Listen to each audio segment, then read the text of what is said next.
اب میں یہاں سے تھوڑا سا رخ اپنا موڑنا چاہتا ہوں اور گفتگو یہاں پر تھوڑی سی اگر تلخ ہو جائے تو میں اپنے سننے والے ناظرین سے معذرت چاہوں گا.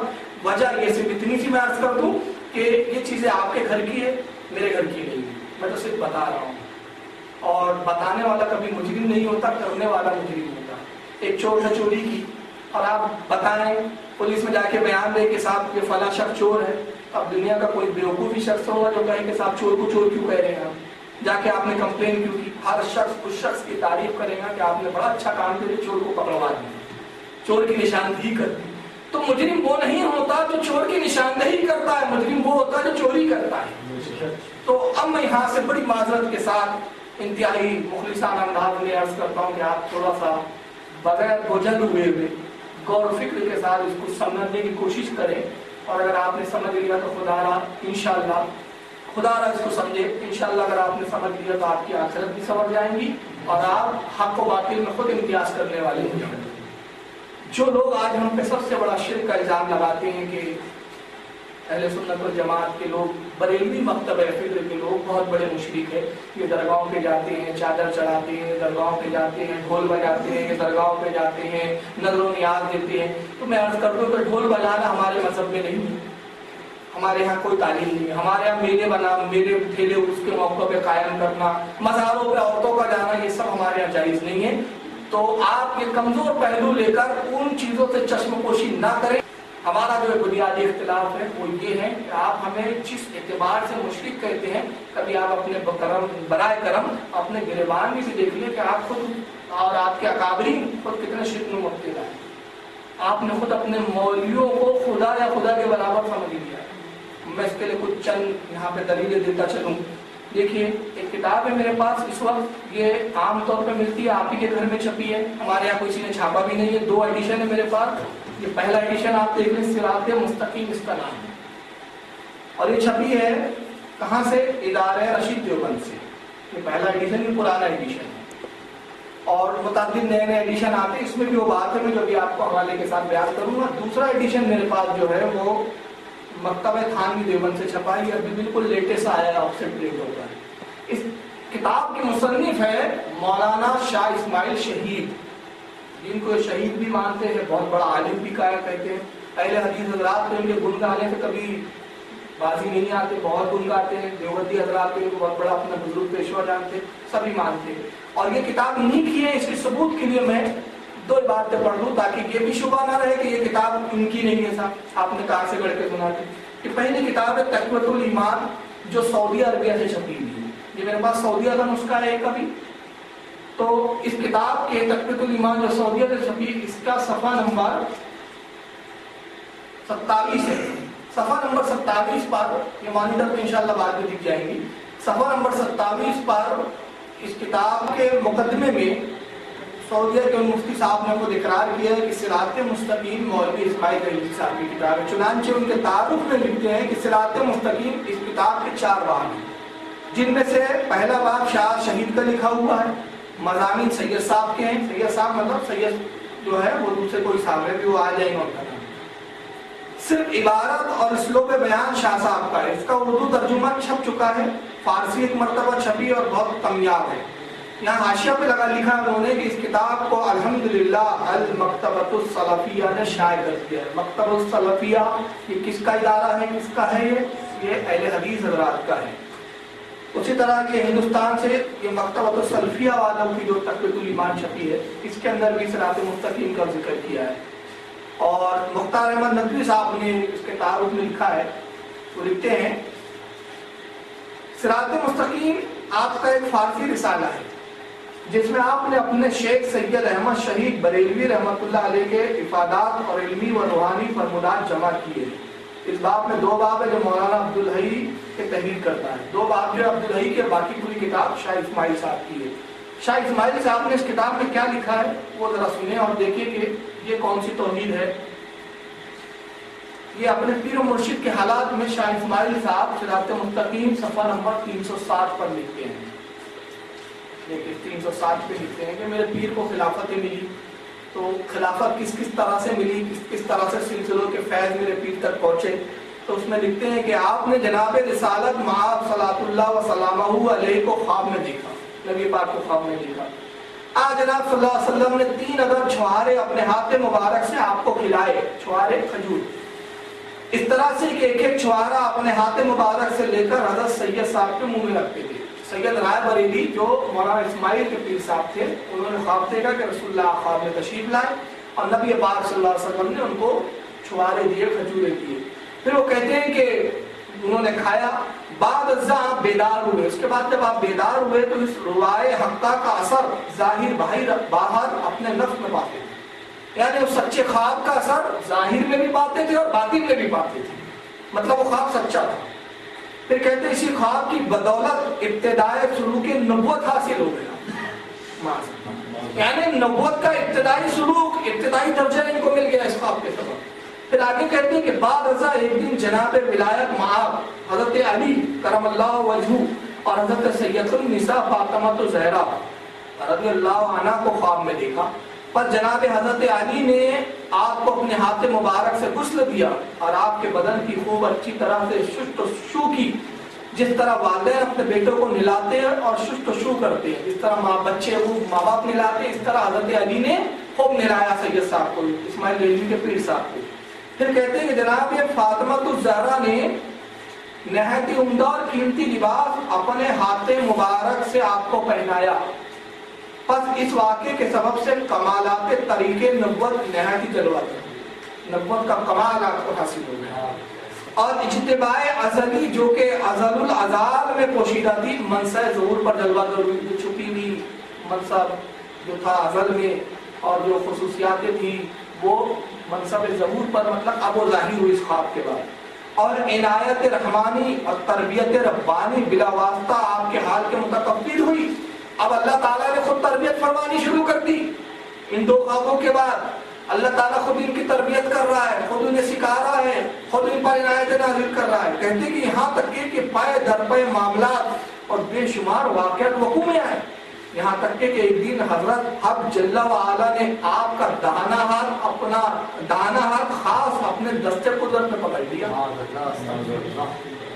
اللہ تعالیٰ کا ہاتھ ہے، وہ کسی کا ہاتھ پکڑ سکتا ہے، اس سے پاک ہے، توحید کے خلاف ہے۔ مگر کہتے ہیں کہ سید صاحب ہمارے پیر صاحب کا سید اسماعیل صاحب جو تقویت الایمان کے اندر شیر شیر شیر شیر کی اتنی کیٹیگریاں بتاتے ہیں، مگر اپنے پیر کا جب معاملہ آتا ہے تو اللہ کا ہاتھ پکڑوا دیتے ہیں، ان کا ہاتھ اللہ کے ہاتھ میں پکڑوا دیتے ہیں۔ اور پکڑنے کے بعد کیا کیا؟ کہتے ہیں کہ پھر کوئی چیز امور قدسیہ سے جو کہ نہایت ہی رفیع اور بڑی تھی، بہت لمبی چوڑی بہت بڑی تھی، آپ کے سامنے کر کے فرمایا ہم نے تجھے ایسی چیز عنایت کی اور چیزیں بھی عطا کریں گے، تاکہ یعنی اسی درمیان، یہاں تک کہ اسی درمیان ایک شخص نے آپ کے پاس حاضر ہو کر بیعت کی درخواست کی۔ ایک شخص آیا کہا حضور میں آپ سے بیعت ہونا چاہتا ہوں۔ آپ نے دیکھا جب بیعت کرتا ہے کوئی پیر تو کیا کرتا ہے؟ مرید کا ہاتھ اپنے ہاتھ میں لیتا ہے، ہوتا ہے۔ اب بیعت کے لیے آیا تو اب دیکھیے کیا کہتے ہیں، چونکہ آپ ان ایام میں علی العموم بیعت نہیں دیا کرتے تھے، اس لیے اس شخص کی درخواست کو قبول نہ فرمایا۔ جب اس شخص نے نہایت ہی الہا و اصرار کیا تو آپ نے اس سے فرمایا کہ 1-2 روز توقف کرنا چاہیے، بعد ازاں جو کچھ مناسب وقت ہوگا اس پر عمل کیا جائے گا۔ پھر آپ اجازت اور استفسار کے لیے جناب حق میں متوجہ ہوئے، اس کو مرید کیا جائے یا نہ کیا جائے اس کی اجازت کے لیے اللہ کی بارگاہ میں متوجہ ہوئے۔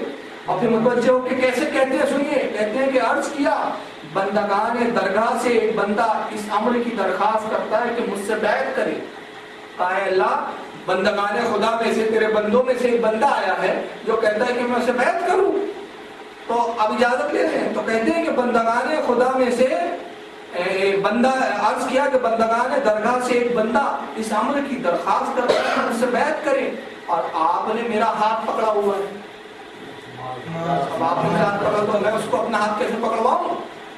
بتانا مقصود یہ ہے کہ وہ اسماعیل دہلوی صاحب تقویت الایمان جب لکھتے ہیں تو ان کی زبان شیر شیر کہتے ہوئے تھکتی نہیں، مگر وہ خود اپنی دوسری کتاب صراط مستقیم میں اتنا عظیم شرک کرتے ہیں کہ اپنے پیر کا ہاتھ اللہ کے پاس پکڑوا لیتے ہیں، پھر اللہ سے بات چیت کروانا بھی بتا دیتے ہیں، پتہ نہیں بیچ میں جبریل تھے کہ نہیں تھی کہ بات اللہ سے کیسے ہو رہی تھی، حکم کہاں سے آ رہی تھی۔ تو صاف لکھا جا رہا ہے کہ حق تعالیٰ نے حکم دیا، حق تعالیٰ کی گفتگو ہو رہی ہے۔